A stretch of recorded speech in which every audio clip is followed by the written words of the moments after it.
السلام علیکم۔ بسم اللہ الرحمن الرحیم۔ بادشاہ کو اسلام کی دعوت اور مناظرہ۔ آگ میں ڈالا جانا، آگ کا ٹھنڈا ہونا۔ ابھی یہ مشورے ہو ہی رہے تھے، تھوڑا تھوڑا کر کے یہ بات وقت کے بادشاہ تک پہنچ گئی۔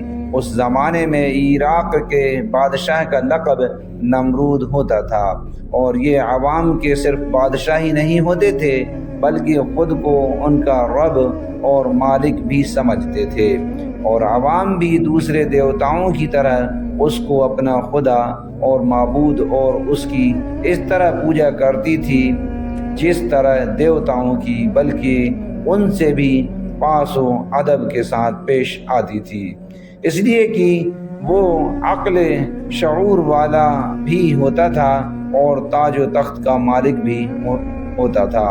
نمرود کو جب یہ معلوم ہوا تو آپے سے باہر ہو گیا اور سوچنے لگا کہ اس آدمی کی پیغمبرانہ دعوت و تبلیغ کی سرگرمیاں اگر اسی طرح جاری رہیں تو یہ میرے مالک ہونے، رب ہونے، بادشاہ ہونے اور اللہ ہونے سے سب عوام کو دور کر دے گا، اور اس طرح باپ دادا کے مذہب کے ساتھ ساتھ میری یہ حکومت بھی گر جائے گی۔ اس لیے اس قصے کا شروع ہی میں خاتمہ کر دینا بہتر ہے۔ یہ سوچ کر اس نے حکم دیا کہ ابراہیم کو ہمارے دربار میں حاضر کرو۔ ابراہیم سے معلوم کیا کہ تم باپ دادا کے دین کی مخالفت کس لیے کرتا ہے، اور مجھ کو رب ماننے سے تجھے کیوں انکار ہے؟ ابراہیم علیہ السلام نے کہا کہ میں ایک اللہ کا ماننے والا ہوں، اس کے علاوہ کسی کو اس کا شریک نہیں مانتا۔ ساری کائنات اور تمام عالم اسی کی مخلوق ہیں، اور وہی ان سب کا پیدا کرنے والا اور مالک ہے۔ تو بھی اسی طرح ایک انسان ہے جس طرح ہم سب انسان ہیں، پھر تو کس طرح رب یا خدا ہو سکتا ہے، اور کس طرح یہ گونگے بہرے لکڑی کے بت خدا ہو سکتے ہیں؟ میں صحیح راہ پر ہوں اور تم سب غلط راہ پر ہو، اس لیے میں حق کی تبلیغ کو کس طرح چھوڑ سکتا ہوں اور تمہارے باپ دادا کے اپنے گڑھے ہوئے دین کو کیسے اختیار کر سکتا ہوں؟ نمرود نے ابراہیم سے معلوم کیا کہ اگر میرے علاوہ تیرا کوئی رب ہے تو اس کی ایسی خوبی بیان کر کہ جس کی قدرت مجھ میں نہ ہو۔ تب ابراہیم علیہ السلام نے فرمایا، میرا رب وہ ہے جس کے قبضے میں موت اور حیات ہے، وہی موت دیتا ہے اور وہی زندگی بخشتا ہے۔ ٹیڑھی سمجھ والا نمرود موت و حیات کی حقیقت سے ناآشنا تھا۔ نمرود کہنے لگا کہ اس طرح موت اور زندگی تو میرے قبضے میں بھی ہے، اور یہ کہہ کر اس وقت ایک بے قصور آدمی کے بارے میں جلاد کو حکم دیا کہ اس کی گردن مار دو اور موت کے گھاٹ اتار دو، اور جلاد نے فوراً حکم پورا کیا اور قتل کی سزا پائے ہوئے مجرم کو جیل سے بلا کر حکم دیا کہ جاؤ، ہم نے تمہاری جان بخش دی۔ اور پھر ابراہیم علیہ السلام کی طرف مخاطب ہو کر کہنے لگا کہ دیکھ، میں بھی اسی طرح زندگی بخشتا ہوں اور موت دیتا ہوں، پھر تیرے اللہ کی خاص بات کیا رہی؟ ابراہیم علیہ السلام سمجھ گئے کہ نمرود یا تو موت اور زندگی کی اصل حقیقت نہیں جانتا، اور یا لوگوں اور عوام کو غلط فہمی میں ڈال دینا چاہتا ہے تاکہ وہ اس فرق کو سمجھ نہ سکیں۔ پھر زندگی بخشنا اس کا نام نہیں، بلکہ نہ سے ہاں کرنے کا نام زندگی بخشنا ہے، اور اسی طرح کسی کو قتل یا پھانسی سے بچا لینا موت کا مالک ہونا نہیں ہے۔ موت کا مالک وہی ہے جو انسان کی روح کو اس کے جسم سے نکال کر اپنے قبضے میں کر لیتا ہے۔ اس لیے بہت سے پھانسی کی سزا پائے ہوئے اور تلوار کی زد میں آئے ہوئے لوگ زندگی پا جاتے ہیں، اور بہت سے قتل و پھانسی سے بچائے ہوئے انسان موت کے گھاٹ چڑھ جاتے ہیں اور کوئی طاقت ان کو روک نہیں سکتی، اور اگر ایسا ہو سکتا تو ابراہیم سے باتیں کرنے والا نمرود گدی پر نہ بیٹھا ہوتا، بلکہ اس کے خاندان کا پہلا آدمی ہی آج ہی اس تاج و تخت کا مالک نظر آتا، مگر نامعلوم کہ عراق کے اس راجیہ کے کتنے دعوے دار زمین کے اندر دفن ہو چکے ہیں اور ابھی کتنے کی باری ہے۔ ابراہیم علیہ السلام نے فرمایا کہ میں اس ہستی کو اللہ کہتا ہوں جو ہر دن سورج کو پورب سے لاتا ہے اور مغرب کی طرف لے جاتا ہے، بس اگر تو بھی اسی طرح خدائی کا دعویٰ کرتا ہے تو اس کے خلاف سورج کو مغرب سے نکال اور مشرق میں چھپا۔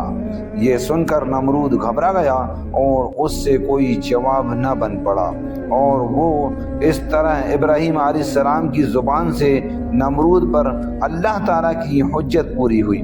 نمرود اس دلیل سے گھبرایا کیونکہ اس کے پاس اس کے مقابلے میں غلط سمجھنے کی گنجائش نہ رہی، اس لیے اب نمرود کے لیے 3 ہی شکلیں جواب دینے کی ہو سکتی تھی، یا وہ یہ کہے کہ مجھے سورج پر پوری قدرت حاصل ہے اور میں نے ہی یہ سارا نظام بنایا ہے، مگر اس نے یہ جواب اس لیے نہیں دیا کہ وہ خود اس کا قائل نہیں تھا کہ یہ ساری کائنات اس نے بنائی ہے اور سورج کی حرکت اس کی قدرت کے قبضے میں ہے، بلکہ وہ تو خود کو اپنی رعایا کا رب اور دیوتا کہلاتا تھا، اور بس دوسری شکل یہ تھی کہ وہ کہتا میں اس دنیا کو کسی کی پیدا کی ہوئی نہیں مانتا، اور سورج تو مستقل خود دیوتا ہے۔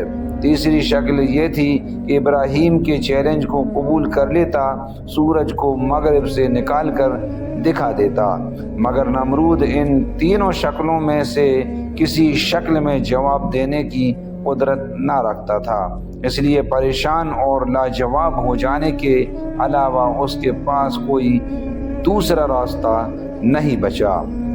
آگ میں ڈالا جانا اور آگ کا ٹھنڈا ہونا۔ اس مرحلے پر پہنچ کر ابراہیم علیہ السلام کی جد و جہد کا معاملہ ختم ہو گیا، اور اب دلیلوں کی طاقت کے مقابلے میں مادی طاقت اور سطوت نے مظاہرہ شروع کر دیا۔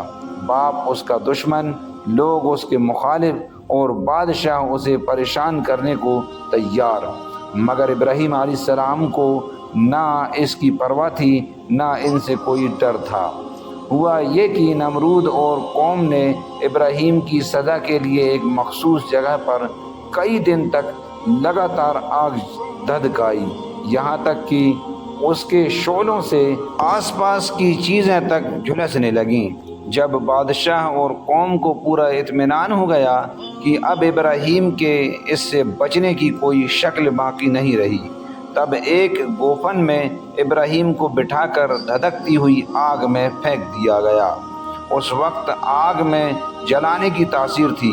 بچانے والے نے آگ کو حکم دیا کہ وہ ابراہیم پر اپنے جلانے کا اثر نہ کرے۔